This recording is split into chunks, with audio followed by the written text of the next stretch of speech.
xibaaru marax wi ci kàddu gi El Hadji Malick Thiandoum bu ne saa ñu dellu si ci li gën a fës.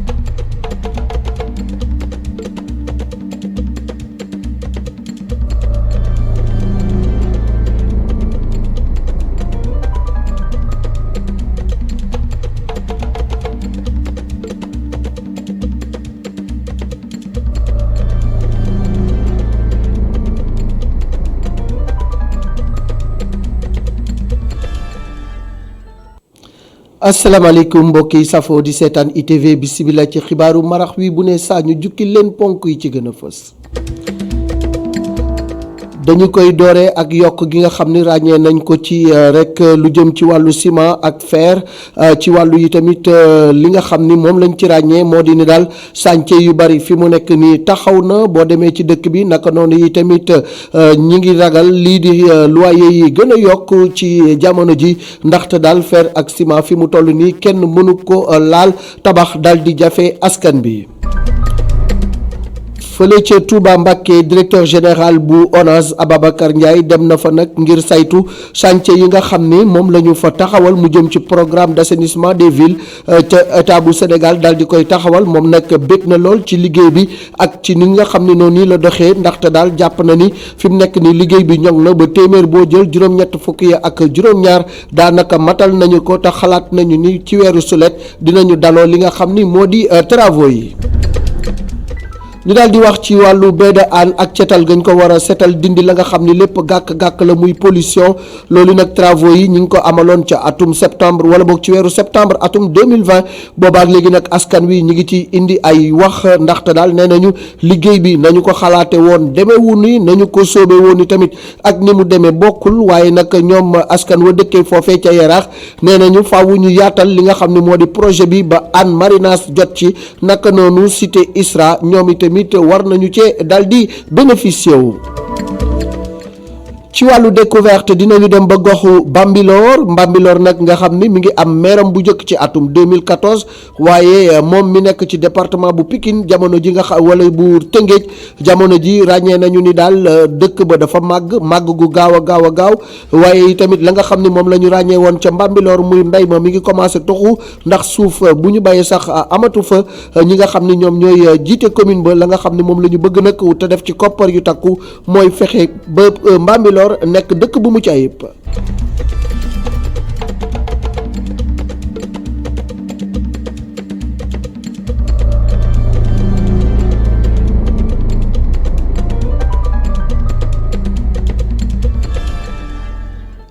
ci kàddu gi El Hadji Malick Thiandoum ñu fas yéene leen faram-fàcceel lii ci xibaar yi dañu koy doore ak yokk gi ñu ràññee ci wàllu njëgu ciment bi ak njëgu fer gi loolu nag tax na ba chantier yu bari ci dëkk bi taxaw nañu ndax seeni borom lompañ nañu mënatuñoo dem naka noonu yi tamit askan bi ñi ngi xalaat ni daal bu ñu moywul ñu bari dinañu yokk njëgu luyaas bi ndaxte bu ciment yokkee fer yokk tabax daal di yokk njëg ya day daal di yokk Mamadou Lamine Fati. njëgu ciment bi ak fer bi nga xam ne yokku na indi na tiitaange bu baax a baax ci ñi nga xam ne ñooy tabax seeni kër ñenn ñi sax dem ba taxawal seeni liggéey yooyu le ngir mën a am lu leer ci mbir mi le chantier bi ma dendal nii à côté nii bii nii borom dana du jënd ciment bi du ko jëndee 70 000 moom jar na mu arrêté ko ba mu gën a wàcc mais kañ lay wàcc xamoo ko. mu doon jar 62 000 francs ciment bi dem tey ba 70 000 ci ñetti weer képp lu nu mel indi ay jafe-jafe ci ñi nga xam ne ñooy tabax. jafe mooy actuellement budget boo tegoon budget ndax looy liggéey loon da nga koy budgétiser ne lii laa si fas yéene def si ciment def sa bilan mais actuellement dafa faussé lépp parce que ciment moom bu demee bay jar tonne bi 70 000 francs donc yaakaar naa faussé na lu bëri te mu ngi doon jar 62 000 francs kon 8 000 francs yokku na si. yokkute ciment bi ak fer bi le dina indi ay jeexintal yu métti ci ñi nga xam ne ñooy fay ci kër yi lu nu mel ngañ fay am ci tiitaange bu baax a baax. ragal naa ne moom ciment bi fi mu nekk su fa jugut ñun ñii duñ tabax te ci luyaas bi la ñuy dee parce que fi mu toll nii borom kër yi def nañ ci yërmande luñ mën mais nag yërmande dafa am fu mu yem parce que nit ki tam su lay dimbali te fa mu war a jëlee dimbaliwuñ ko kon dimbal loolu du mën a sotti te fii ciment bi ak fer bi jëm bu fa nekkee ñun moom xamu fu ñu jëm. naam de ay saafara am na ci mbir mi suñu sukkandikoo ci Modou Faye di entrepreneur. solution mooy état bi jël ay mesures taxaw tem ci ciment bi ñu xam lan moo ko tax a yokk ginnaaw moom yokkul taxes yi Sénégal am na ñetti usine mais lan moo war a tax nit ñi di yokk ciment bi te kenn mënu koo am loolu mooy question bi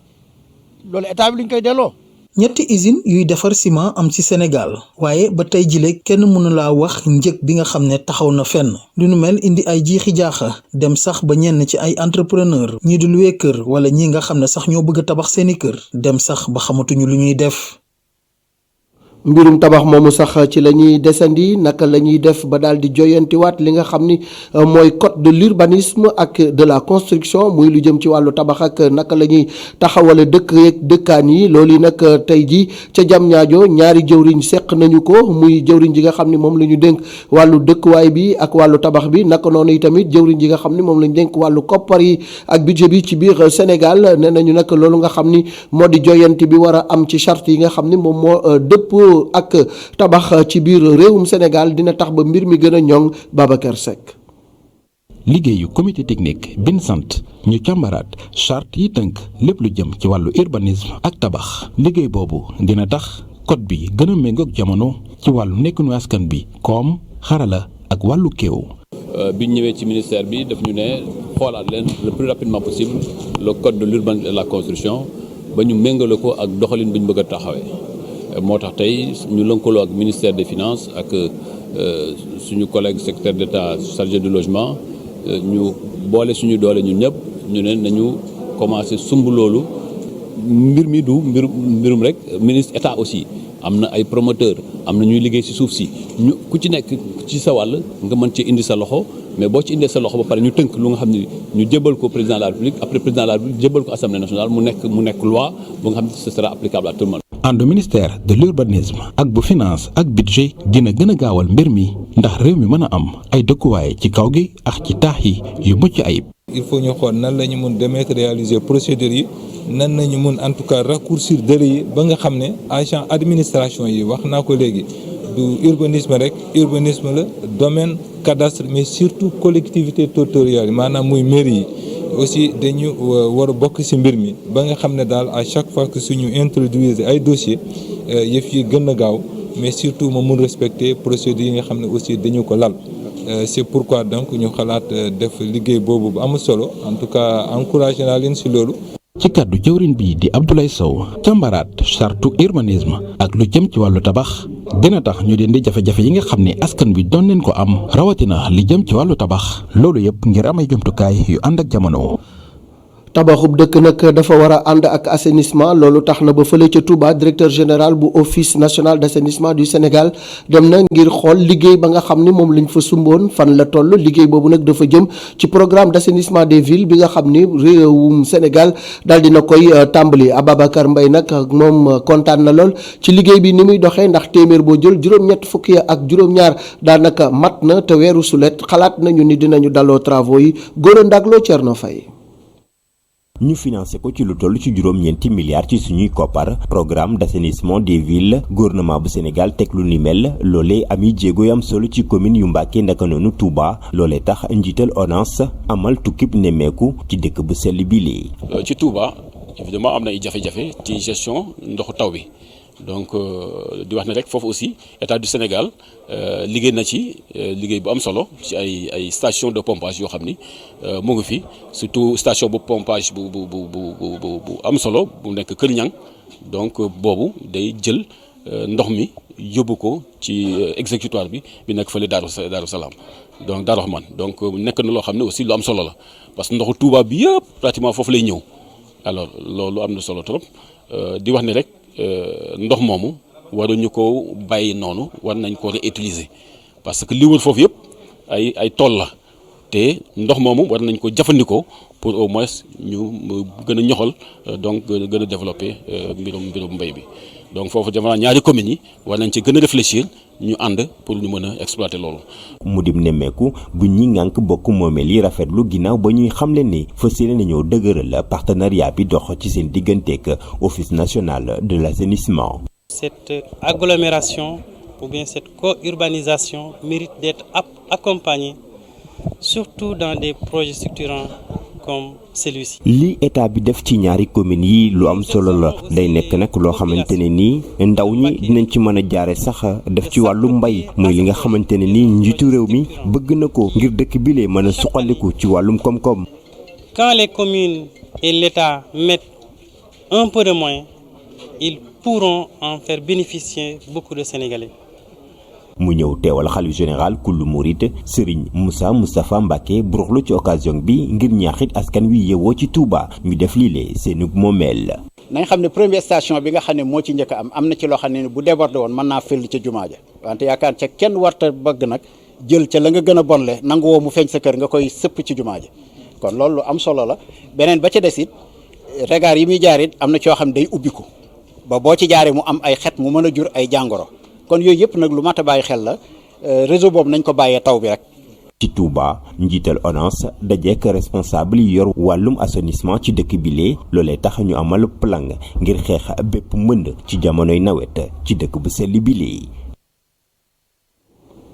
ci wàllu set ak cellal la ñu jëm sax ndax baie de Hann bi nga xam ni ñu ngi wax ak cetalam boobaak léegi daanaka mbir mi sotteegul ndax ca septembre 2020 la ñu lancé woon travaux yi jëm ci dépollution baie de Hann waaye nag li nga xamante ni daal moo fa nekk moo di ni njaw desandina xambin askan wa ñoom ñoo ko wax nee nañu yi tamit liggéey bi sooxee na lool naka noonu yi tamit bëgg nañu ñu yaatal loolu nga xam ni moo di dépollution bi ba mu jëm ci fi nga xam ni moo di Hann Marinas ak ISRA ngir ñoom tamit gox boobu yëpp daal di bokk ci cet geeg cellal gi jëm ci mbeexu Hann Abouté di Sow Bara Sow.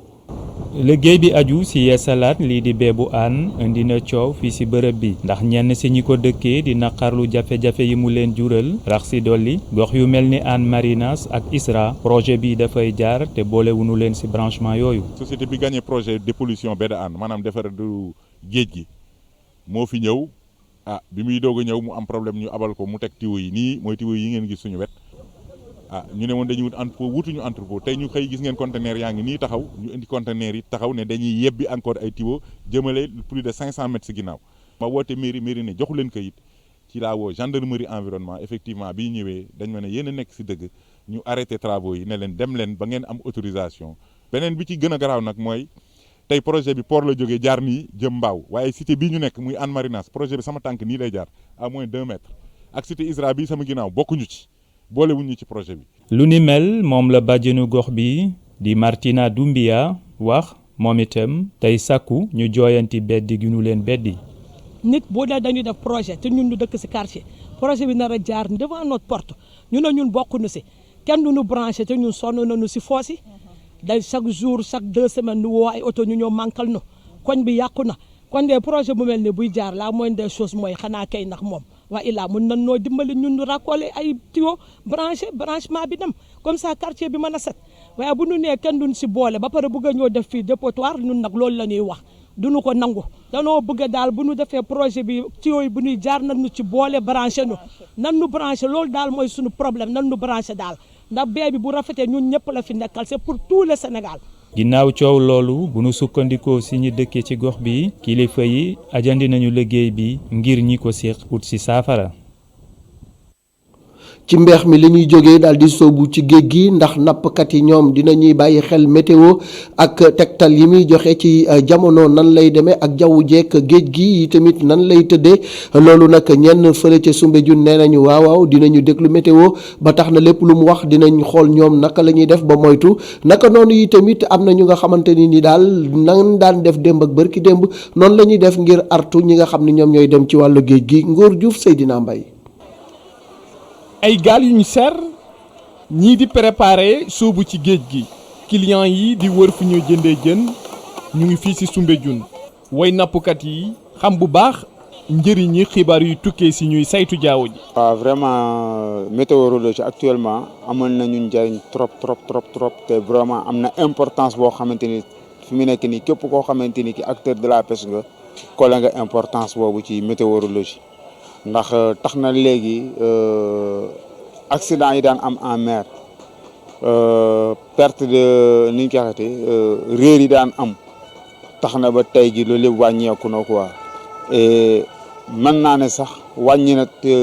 ci suñu liggéey loo xam ne daf ñu daan yóbbul koom-koomu xaalis bu bari. ngir sóobu ci géej gi ñëwaat ci jàmm way nappkat yi am ay jumtukaay yu ñëw sukkandiku bés bu yàlla sàkk. laataa ñuy jóge ci tefes. mais nag ci noonu ci lañ ne léegi ban système la ñu war a ju ñu ne léegi nañ leen jël système bi nga xamante ni moo gën a simple ban système moo gën a simple ñu ne nañ leen wut ay mois ñu def ko ci tefes bu nekk di wut ay drapeau di ko ca takk bu verte ñu xam ne fi mu nekk ti temps bi favorable ne ñëpp mën a dem bu fekkee takk nañ drapeau bu jaune bi ñu ne attention am na luy ñëw egseegul nag mais képp kuy dem na nga sóoraale ni temps ma la dara mën na laa dab ci diggante bi bu rouge nag alerte la alerte nag déjà wax na lépp. bile capitaine di waaj a sóobu ci biir géej gi di ñaawlu ñi nga xam ne fulaluñ benn yoon yile xibaar. dañ koy déglu ci télé yi dañ koy déglu ci rajo yi xam nga dañ ñu koy envoyé aussi tamit ci suñu portable yi xam nga kon mun naa ne ñëpp dañ koy yëg bon ñenn ñi dañ koy yëg mais mel ni yëguñu ko demal seen bopp xam nga moo tax yenn problème yi bu amee en général ci ñooñu lay kii mais ñun suñ ko yëgee duñu dem. ngir gën a mën a jëfandikoo yile jumtukaay yile nappkat ñu leen di amal yenn saay ay lël. dañoo toog ñu concerté wu ak ñi nga xamante ni ñoom la ñu concerté wu muy acteur de la pêche yi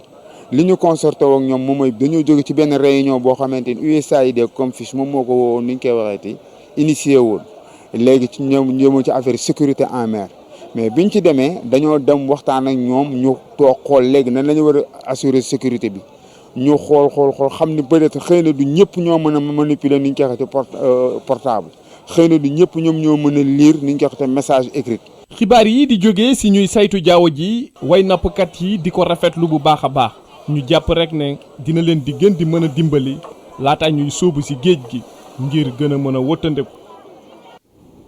ci napp gi la ñuy desandi dem ba Ndar jigéen ñi nga xam ni dañuy yëngu ci fànn woowu moo xam jaay jën la wala bokk defar géej gi wala lu mel ni keccax ak yéet ak lu ni mel ñoom daal bëgg nañu ku leen gën a jàppale ci wàllu koppar ba seen liggéey gën a jëm ca kanam loolu nag ñi ngi ko xamale ginnaaw ndaje mu mag mu nga xam ni moom la ñu amaloon ca Ndar ngir sargal jigéen Momar Alice Niang Mokhtar Seck.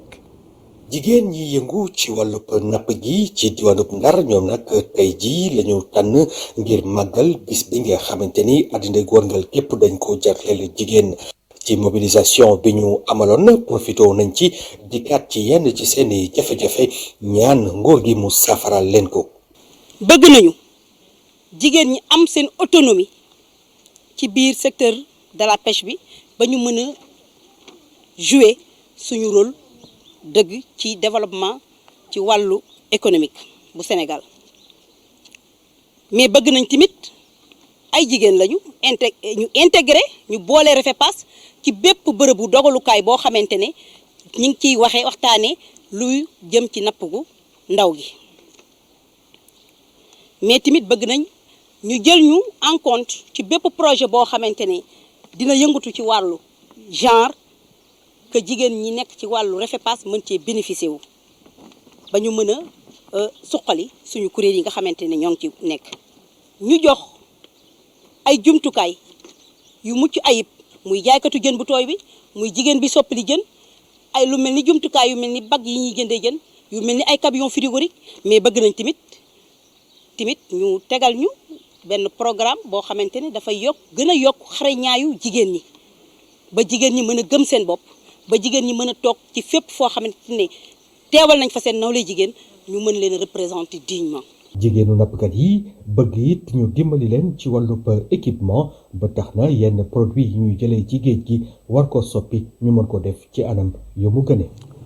bu ñu jógee ci géej gi dañuy daal di tàbbi ci jéeri ji daal di wax lu jëm ci yalwaan gi ni xus ci dëkk bi te wax ci xaw a doy waar lool ginnaaw nag rapport bi nga xamante ni ay chercheurs génn nañ ko daal ne daal yalwaan gi dun na ci réewum Sénégal ndax at mu jot lu toll ci juróomi milliards dina ca génn coow li nee na kur loolu nag tax na ba rédaction bu ITV daal di samp ab laaj daal ni lan moo waral koppar yeeg initiative yi ñu jël yépp ci wàllu napp boobaak léegi ak état yi fi jaar yépp mënuñu fexe ba saafara lu ni mel loolu yi nag dinañ ci def gëstu bu yaatu ànd ci ak atelier bi nga xam ne ñetti fan la di lël bu RADDHO ak CDPE daal di seq ngir gën a càmbar mbir moom mi di yalwaan gi Mamadou Dia Seydina Mbaye. atum 2016 la ñu tàmbalee projet bi jëlee gune yi ci mbedd mi gouvernement bi jëmmal ab plan waaye mu mel ni dafa am ay jafe-jafe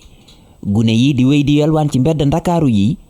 loole mel ni dafa am ñu bëggul mu jeex ci réew mi. mbirum pratique la ay loo xam ne ay gëm-gëm la ay aada yuñ fi fekk donc dindi ko dafay metti du yomb beneen bi mooy état bi itam am courage initiative yi mu commencé mu continuer ko comme le retrait mu bañ ko arrêté parce que am na ñu ne déet am na ñu ne déet xëy na seeni intérêt moo menacé moom mu xool intérêt xale yi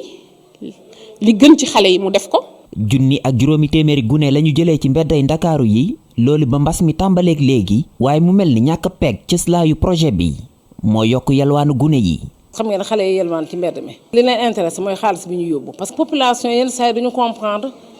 parce que jafe-jafe yooyu bi ñu koy am surtout c'était par rapport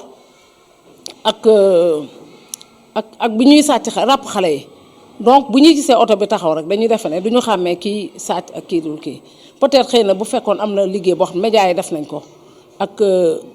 télévision yi rajo yi def na tax population bi gën a comprendre ñun lan moo ñu tax a jóg. atelier bi ñëw waxtu wi ni ko soxlaa dina tax mu jubanti communication bi jëm ci gone yi yalwaan ci mbedd mi. defe naa ne communication bii nga xam ne moom la ñu bëgg waxtaanee ces 3 jours yi dina permettre ñu gën a réfléchir ci nan la ñu mën a def vraiment pour régler ce problème là une bonne fois pour toutes. xam naa ne du yomb parce que mendicité des enfants dafa am lu bare lu ko làq. ay gëstukat doomu réewu Sénégal ne at mu nekk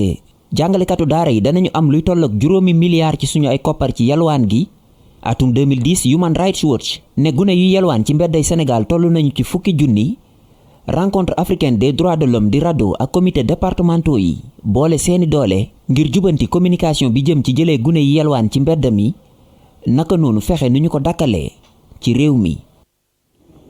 loolu ñetti fan boobu sax ci la ñuy desandi jëm ci wàllug yalwaan geek nu ñuy def ba daal di ci wut saafara ak lu ni mel loolu yi nag faaw ñi nga xam ni ñooy yëngu ci wàllu tas xibaar di communication ñu daal di leen tàggat ba nga xam ni dinañu mën a joxe information bu nga xam ne nit ñi dinañ ci mën a dal te duñu heurter sensibilité kenn Mame Kouna Thioye moom moo yor mbir moomu ca fële nga xam ni moo di RADDHO ñu déglu ko ci micro Mamadou Dia ak Seydina Mbaye. gannaaw ay ndaje yu bari tey ñu daje fi. pour waxtaan ci mbirum jokkoo ndax lan moo tax ñu war a waxtaan ci mbirum jokkoo ci loolu ñu naan yelwaanu xale yi pour seet ay pexe yu ñuy tëral ba nga xam ne dinañ waxtaan ak ñi nekk ci communauté yi maanaam waajur yi waaye itam ñi nga xam ni ñoo yore xale yi ci daara yi ñu di leen woowee ay sëriñu daara di waxtaan ñi nga xam ni itam dañoo sóob seen loxo ngir nekk nu xale yi gën a ñoŋ loolu moo tax tey ñu ne dañ fiy toog diiru ñetti fan àndandoog ay yombalkat yoo xam ni dinañ waxtaan càmbar mbir mi ba nga xam ni dinañ xool naka lañu mën a def benn programme de communication boo xam ne nii dina tax li ñuy wut boobu ba léegi ay ati at ñu def ci ay jéego yu am solo. ci wàllu tàggat yaram dañuy daal di dem ba fële nga xam ni moo di Congo Sénégal nag di waajal jonganteem bi war a dox digganteem ak Congo Brazzaville ni ki àjjuma bu 16h jotee am nag ñu bees ñu nga xam ni Aliou Cissé woon nañ leen kenn ci ñoom di Abdou Diallo défenseur bi nekk ci Paris Saint-Germain. moom nag nekkoon na fi capitaine bu équipe bu France ci wàllu ndaw ñi lan moo tax mu tànn réewum Sénégal nee na lu mu xalaat la bu baax càmbar ko waxtaan ci ak i mbokkam ak i xaritam ak i am di jàmmam waaye daal fi mu toll nii moom xam na ni amoon na possibilité nekk international ca France naka noonu yi tamit am na nationalité Sénégal waaye daal tànn na gayndey Sénégal yi tànn na mayo Sénégal te dina ko tooyal xepp li mu ci bëgg nag mooy demi tamit ba jël Coupe d'Afrique ak gayndeyu Sénégal Abdou Diallo ci micro suñu naatango yi nekk ci fédération sénégalaise bu football. Je suis très content d'avoir l'honneur de représenter le Sénégal, de porter ce maillot. C'est une grosse fierté pour moi. Le déclic, c'est qu'avant de signer au PSG, je suis venu pour la première fois au pays. Donc j'ai découvert un peu. Dans l'anonymat, personne ne me reconnaissait, etc. J'ai beaucoup apprécié. Et depuis, ça me trottait en tête. J'en ai parlé avec mes amis, la famille, etc. Et puis, j'ai fait mon choix. Parce que j'avais ces deux options. Je suis franco-sénégalais. J'ai les deux nationalités. Puis au bout d'un moment, je me demandais où était ma place. Et puis je me suis décidé sur le Sénégal. Non, j'ai l'habitude. En club, c'est la même chose. Depuis le début de ma carrière, c'est la même chose. La concurrence, ça fait progresser tout le monde. Et on est au service de la sélection. Donc on va donner tous le maximum. Et puis on donnera ce qu'on a de meilleur. Je connais les joueurs. J'ai parlé avec le coach avant de venir aussi. Je connais un peu les compositions possibles. Donc maintenant, je vais découvrir en détail et m'adapter. Très très bien, la plupart des joueurs, je les connaissais soit de vue, j'avais joué contre eux ou avec eux. Donc franchement, le contact, il a été très très facile. ñi ngi jégalu Abdou Diallo ci kàllaamay nasaraan la wax waaye li mu wax daal moo di ni moom tànn gi mu tànn équipe nationale bu Sénégal seetlu na ko bu baax ba mu toogee itamit waxtaan ci ak ay mbokkam itamit dañ ko ni demal équipe bu Sénégal nee na nag moom tànn gi mu tànn Sénégal dafa fekk ni dafa yor ñaari nationalité bu Sénégal ak bu France donte jot naa football ci équipe Sénégal France yu ndaw yi fi mu toll nii daal Sénégal la tànn moom la xolam tànn te fas na yéene def kem kàttanam ngir joxe ci lu mu mën nee na itamit mbirum concurrence di wujje bi am ci équipe bi loolu def ko problème ndax loolu ñu ngi koy dund ci biir club yi naka noonu yi tamit ñu bari ci joueurs yi xam na leen bi mu ñëwee teeru nañ ko tatagal ko fi mu toll nii jublu ci liggéey bi rek moo ci des ci liggéey boobu la ñu daal di dem ndaxte gayndey Sénégal nag fi mu toll nii sax may wax ak yéen ña nga noonu di wàcc seen hôtel dugg ci seen oto jëm ca fi nga xam ni moom mooy fi ñuy entraîner di complexe sportif bu Kintele ambiance bi nag ni ngeen ko gisee noonu xale yi fi mu toll nii daanaka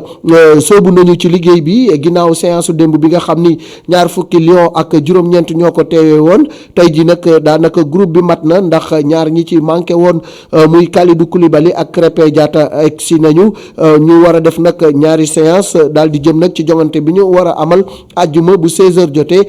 ca stade Alphonse Massamba Déba bu Brazzaville loolu nag aju ci juróom-benneelu journée bu éliminatoire CAN 2022 Lions yi nag programme bu am solo la ñu daal di taxawal ngir rek liggéey bu mucc ayib ci loolu ñu bees ñi ak ñi nga xam ne yàgg nañ ci équipe bi ñoom ñëpp ñoom ñoo ànd ak seen coach Aliou Cissé ngir liggéey ci jongante boobu buñ ca jógee nag dañuy ñëw daal di fii ci Sénégal war a jouer ak Eswatini jaa ngeen jëf ci topp gi ngeen topp programme ITV xët wi nga xam ni moom lañ jageloon découverte ak Mbambilor lépp nañ ko ba jëmmi jamono ndaxte waxtu wi dab nañu di jaajëfal ñëpp ñu jàpp ci liggéey bi muy Moustapha Gabar Diop naka noonu jëwriñ Ndiaga Seck ak Modou Diouf doomu xiinin jàngeen jëf ba beneen yoon